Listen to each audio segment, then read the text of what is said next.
अम्मी आप ये क्या बातें कर रही हैं? जुमाना और औजान का क्या ताल्लुक है? अच्छा सोया चलो अपनी माँ को तुम ही बताओ कि औजान और जुमाना का क्या ताल्लुक है।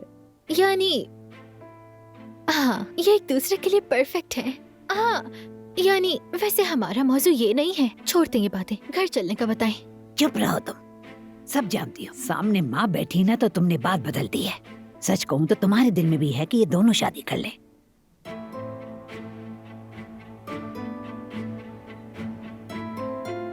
अम्मी जान बस करें। आपके जहन में जिसने भी ख्यालात डाले हैं मैं उसे नहीं छोड़ूंगी।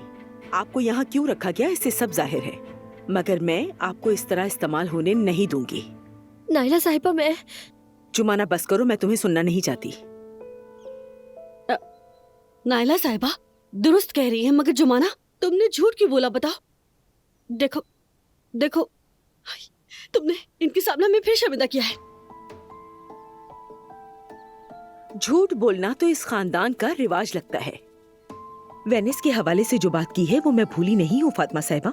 मालूम हुआ कि वेनिस जाने वाली जुमाना नहीं बल्कि नाजली थी। अरे हमने आपसे वो बात नहीं की थी नाइला साहिबा, मुझे मालूम नहीं था। आपने कहा तो मैं समझी कि जुमाना और औजान जा रहे हैं। जब पता चला नाजली जा रही है तो मेरा मुंह खुला का खुला रह गया। मगर देखिए, क्या ये चली गई? नहीं गई ना, देख लीजिए। वो नाइला आंटी, दरअसल ओजान बहुत उदास था उस वक्त, जो कुछ भी है उसकी वजह से।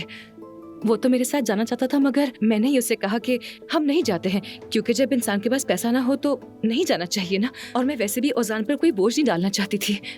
मलाद साहिबा कहाँ चली गई?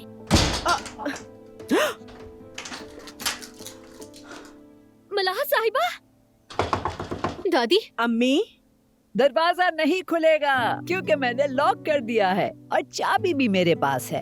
मेरी शर्त है कि जुमाना भी मेरे साथ जाएगी, वरना मैं भी नहीं जाऊंगी।